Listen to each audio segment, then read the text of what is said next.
Olá, amores! Como vocês estão? Nesse vídeo a gente vai entender o que é o trauma, quais são os efeitos dele nas nossas vidas e, principalmente, como liberá-los.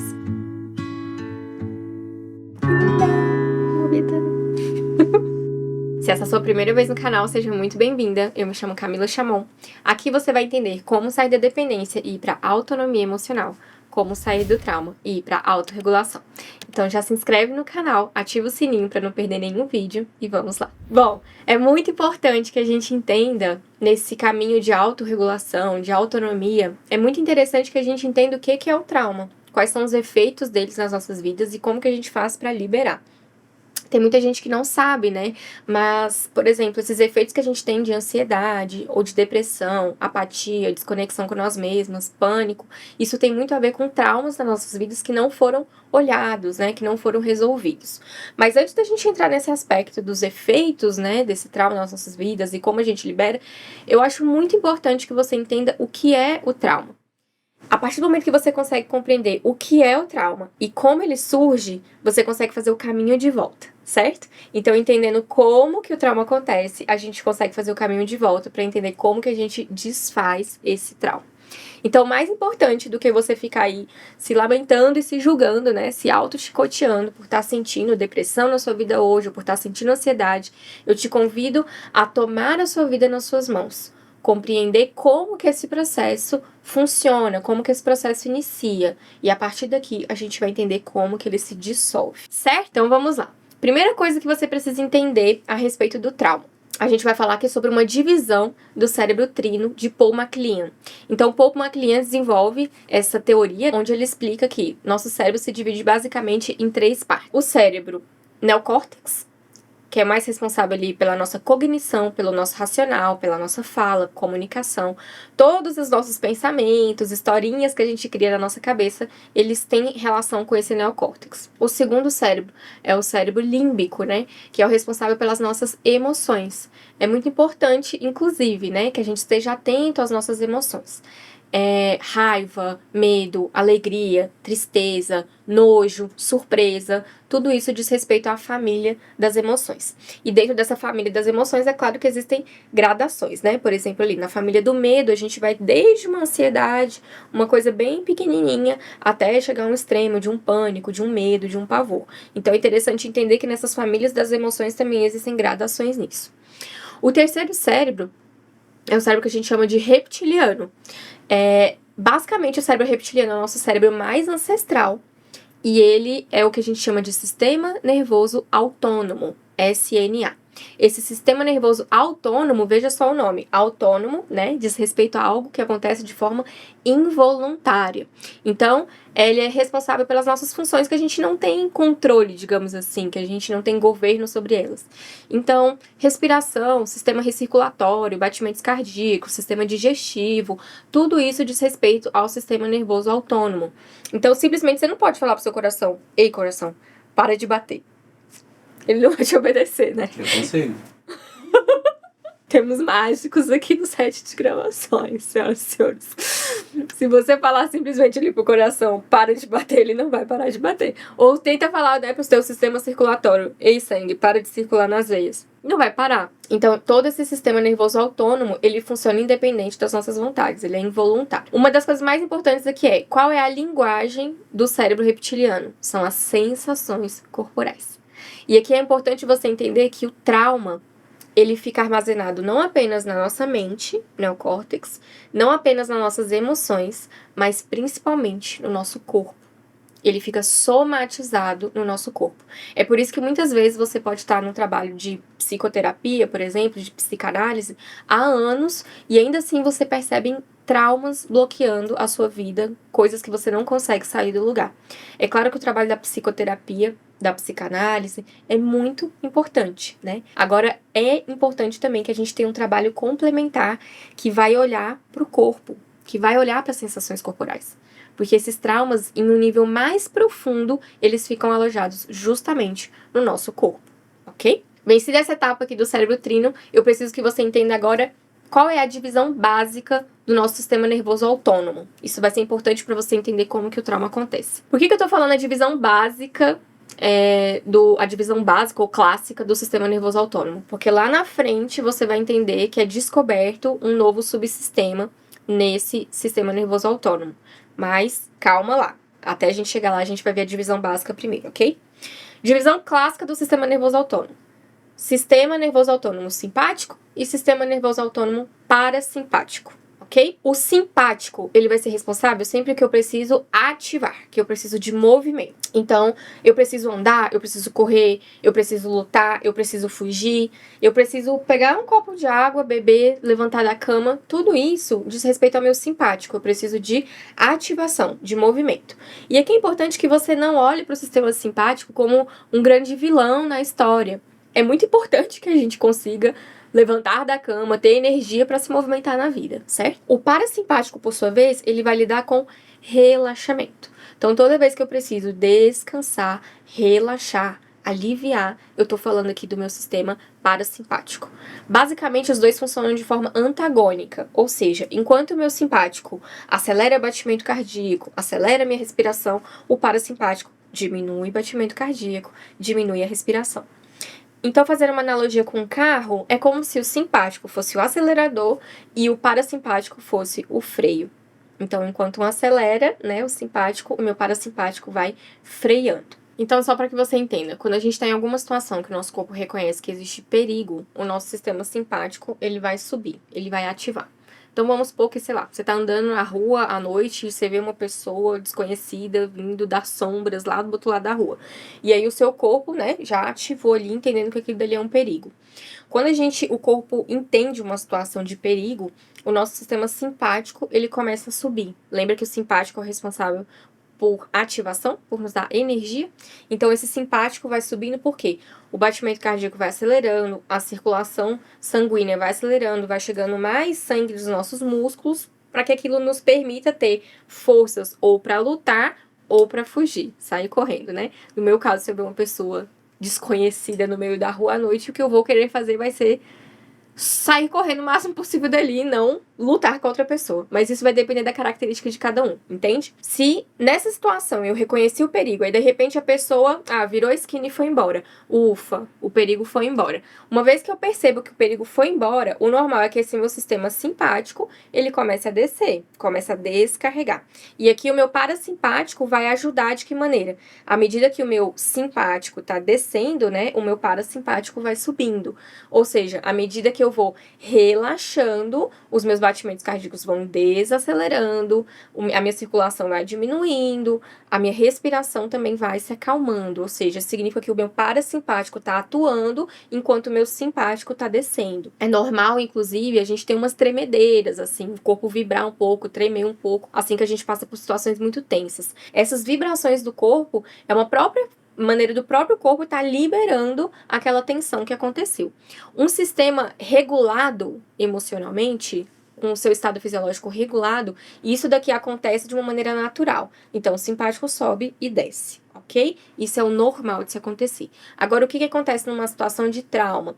Uma situação de trauma, para que você entenda, é algo que é demais pro teu corpo, é demais pro seu organismo. Ou seja, algo que aconteceu cedo demais, lá na sua infância, por exemplo, você não conseguiu lidar emocionalmente com aquilo. Algo que aconteceu rápido demais, por exemplo, um acidente de trânsito, algo que você não conseguiu pensar, né, porque foi muito rápido, ou algo que é grande demais. Por exemplo, uma traição ou um divórcio muito traumático, né? São situações que são grandes demais para nós, ou desastres naturais, enfim. Entenda que o trauma, ele não está no evento em si, ele está no sistema nervoso da pessoa, ou seja, é algo que é demais para mim. E não necessariamente algo que é demais para mim vai ser demais para você, ou vice-versa, certo? O ponto é, quando existe alguma situação que é demais, é uma sobrecarga muito grande para o meu sistema nervoso autônomo, é onde acontece o trauma. Por quê? O meu simpático sobe, lembra? Preparação de movimento para eu poder agir, para poder lutar ou para poder fugir, né? Só que aquilo é demais para o meu organismo. Então, o simpático começa a subir demais. E o meu parasimpático, que estava lá de boas embaixo, ele percebe que esse simpático ele não vai descarregar. O meu corpo está interpretando que o perigo ainda está ali. E ele continua subindo esse simpático. Então, o meu parasimpático vem, sobe de uma vez e trava aqui em cima. Esse é o ponto do congelamento e é aqui que pode acontecer o trauma. O ponto é que quando a gente fica congelado aqui em cima, perceba que o meu simpático está super ativado e o meu parasimpático também está super ativado. Então, é mais ou menos assim. Eu rastreei uma situação de perigo. Eu tô vendo uma pessoa vindo lá do outro lado da rua. O meu simpático subiu. Aquilo é demais pra mim. Eu percebo que eu não consigo nem lutar com o cara e eu não consigo nem fugir, nem sair correndo. Aquilo vai disparar o meu coração, porque o meu coração tá percebendo que é uma situação demais e eu não consigo nem lutar e eu não consigo fugir. O que vai acontecer? Eu vou congelar. Então veio o parasimpático e trava aqui em cima. Esse ponto de hiperativação do meu simpático e do meu parasimpático traz efeitos nas nossas vidas. Porque é como se eu tivesse o tempo todo no meu sistema entendendo que eu ainda estou em perigo. Quando você passa por uma situação traumática, por exemplo, lá na sua infância, e aqui na vida adulta, algo te remete, ainda que de longe, a essa situação que aconteceu ali na sua infância, é como se seu corpo ligasse esse alerta e dissesse: opa, perigo à vista. E rapidamente você vem para essa situação de novo, de se sentir congelado. Uma coisa importante aqui é entender quais são os efeitos disso, né? A depender do sistema, ou você pode ter efeitos de um simpático superativado, ou de um parasimpático superativado, ou dos dois. Então, eu quero trazer aqui para vocês alguns efeitos, por exemplo, de um sistema simpático hiperativado. Lembra que o simpático é o do movimento, da energia, né? O que não vai nos dar hiperexcitação. Efeitos físicos de um sistema simpático hiperativado. Aumento dos batimentos cardíacos, dificuldade na respiração, que se torna rápida, superficial e ofegante. Suores frios, arrepios, tensão muscular, resposta de sobressalto exagerada, dores crônicas, incapacidade de dormir e relaxar. Essa daqui é muito comum, né? E no que diz respeito ao mental e emocional, tendência para ataques de ansiedade e pânico, mania, ataques de raiva, hipervigilância, turbilhão de pensamentos e preocupações. Nossa, parece que você me descreveu. Pois é, isso daqui significa um sistema simpático hiperativado. Agora, quais são os efeitos do sistema hiperativado do parasimpático? Lembra que o parasimpático normalmente cuida do relaxamento? Mas ele hiperativado, ele vai fazer o quê? Vai nos gerar desconexão, dissociação. O que é dissociação? É fugir da realidade. É sair do momento aqui e agora, sua mente vai para o espaço sideral, para Nárnia, menos estar no planeta Terra. Sintomas físicos dessa hiperativação do parasimpático: baixa de energia, exaustão, entorpecimento, um tônus muscular baixo, má digestão, índice de batimentos cardíacos ou de pressão sanguínea muito baixa, funcionamento inadequado do sistema imunológico. Efeitos na área mental e emocional: depressão, dissociação, fugir da realidade, né? Apatia, desconexão nos relacionamentos, reação débil aos estímulos. E quais são efeitos, por exemplo, de uma hiperativação simultânea? Quem tem hiperativado tanto simpático quanto parasimpático é quem tem ansiedade junto com depressão, rigidez muscular em uma parte do corpo, acompanhado de hipotonia em outra parte, diarreia alternada com constipação. Então, são as pessoas que têm os dois efeitos. Esses efeitos aqui são estudados dentro da abordagem da experiência somática, que é uma abordagem da neurociência do trauma, criada por Peter Levine. Peter Levine, ele cria essa abordagem para a gente conseguir lidar com as sensações corporais e liberar os traumas por meio das sensações corporais. Uma vez eu tendo compreendido aqui quais são os efeitos do trauma, é importante que a gente entenda, então, qual é o caminho de volta, né? Como que eu faço, então, para poder liberar esse trauma? Aqui é muito importante que você entenda um pouquinho da teoria polivagal de Stephen Porges. Por quê? Ele descobre um terceiro subsistema que vai ser aqui fundamental para o nosso estudo. O que o doutor Stephen Porges descobre dentro desse aspecto e também da neurociência do trauma? Ele descobre um terceiro subsistema no nosso sistema nervoso autônomo. Então, lembra que eu falei para vocês que a divisão clássica é simpático e parasimpático? Pois bem, ele descobre que o nosso parasimpático se divide em dois. Existe o parasimpático do nervo vagal dorsal, dorso, né, tem a ver com costas, e existe o parasimpático do nervo vagal ventral. Ventral tem a ver com o ventre, né, com a parte da frente. Então, o que ele descobre? O nervo vagal dorsal é responsável pelo congelamento. Então, todo esse sistema que eu expliquei para vocês de de vir congelar é o parasimpático do nervo vagal dorsal. Esse parasimpático do nervo vagal dorsal diz respeito aos nossos órgãos do diafragma para baixo. É por isso que em situações de congelamento, às vezes a gente tem pessoas que têm diarreia ou constipação, né? Então tá afetando ali intestino, tudo que tá aqui embaixo do meu diafragma. Tem pessoas, por exemplo, que fazem xixi nas calças, né? Então, entende que tem a ver com os órgãos localizados ali também, abaixo do meu diafragma, certo? O outro subsistema, e esse daqui é a descoberta que ele faz, é o nosso sistema de conexão social, que é esse nervo vagal ventral que está ligado aos órgãos do diafragma para cima.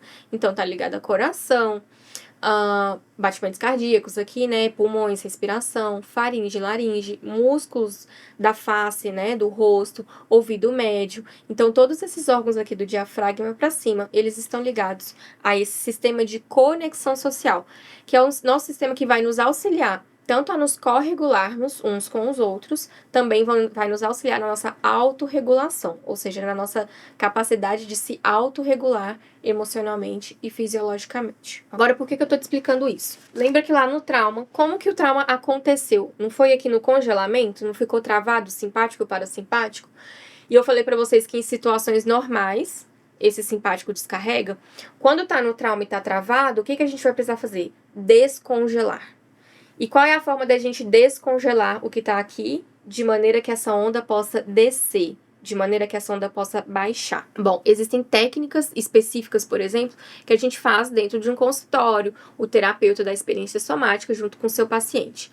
Mas eu quero te dar aqui uma visão daquilo que você pode fazer enquanto você estiver sozinho em casa ou na sua vida, algo que você pode fazer já na sua vida para ir liberando esses traumas. Porque você concorda comigo que nem sempre você vai estar com o seu terapeuta? E às vezes você vai estar ali numa situação que você tem uma super crise de ansiedade, ou você está super numa crise de pânico, ou numa crise de depressão, e você precisa aprender a lidar com isso, né? Isso diz respeito à autonomia. Você ter autonomia sobre a sua vida. Não necessariamente você tá ali no consultório com um terapeuta, o que é muito importante, né? Que você tenha esse acompanhamento, mas é importante que você saiba de maneira prática como que isso pode funcionar na sua vida. Como liberar esse trauma? Como descongelar? Primeira coisa que eu quero te dizer é que é muito importante nesse caminho que você tenha autocompaixão. E isso daqui é uma visão muito do Dr. Gabor Maté, né? Esse olhar que ele chama de um olhar investigativo compassivo. Então é a gente conseguir olhar para a nossa própria história com acolhimento, com muita compaixão por nós mesmos. Essa compaixão, esse amor que a gente vai gerando aqui pela nossa própria história, por quem nós somos, essa autoaceitação, essa autocompaixão, vai ser muito importante nesse caminho de descongelamento desse trauma. Um outro aspecto muito importante é que você aprenda a se autorregular, ok? Então, exercícios ali que você faz de autorregulação é como se fossem te ajudando aos pouquinhos a ir descarregando esse trauma. Então, quando você percebe uma ativação de um trauma, e agora que você conhece os efeitos, você já sabe quando você está ativando um trauma, né? Você começou a ver ali uma fagulhazinha subindo ali de uma ansiedade, de um medo ou de uma depressão, você já pode falar, opa, hora que deu fazer um exercício para eu me autorregular. Eu vou te dar um exemplo que eu gosto muito desse exercício de autorregulação, provavelmente você já viu em outros vídeos aqui do canal, mas eu acho importante você ter esse exercício porque ele tá sempre à nossa mão. É muito fácil e prático de fazer. Que é você fazer o escaneamento, colocando a atenção nas sensações do seu corpo, da cabeça até chegar aos pés, e ao mesmo tempo você vai exalando o som do... Por que isso, gente? Uma vez que você coloca a atenção nas sensações do corpo, você já não está mais na dissociação. Lembra que a dissociação é um dos efeitos do parasimpático hiperativado, você sair da realidade?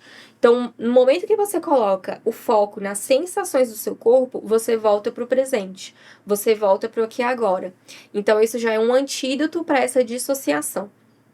E essa exalação, ela vai te auxiliar como um antídoto para o seu simpático. Lembra que ele no simpático hiperativado a gente tem batimento cardíaco acelerado, a respiração ofegante? Quando você coloca a atenção na sua respiração e prolongando as suas exalações, o que você está fazendo? Você está ajudando a diminuir o batimento cardíaco, acalmar a respiração, e isso é um antídoto para o simpático hiperativado. Além disso, perceba que você está trabalhando não só com coração e pulmões, né, que estão desacelerando, mas está trabalhando com faringe e laringe, com músculos da face e com o ouvido médio, porque quando você exala o som do ar, você também escuta. Então, vamos fazer esse exercício aqui, coisinha de 1 minuto? Coloca a atenção aí, lá no topo da sua cabeça, vá descendo a atenção pelo seu rosto, pelos seus ombros, pelo seu tronco, seus quadris, as suas pernas, até chegar lá nos seus pés. Sinta bem os seus pés no chão onde você está agora, veja se é possível sentir a superfície, né, na qual seus pés se encontram agora. Agora a gente vai inspirar e ao exalar, a gente vai soltar o som do A. E a gente vai fazer isso por 3 vezes. Inspirou.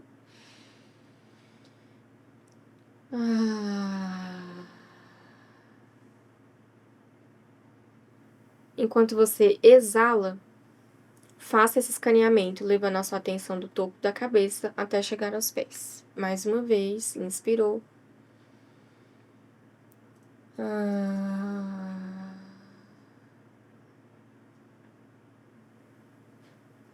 Terceira e última vez, inspirou.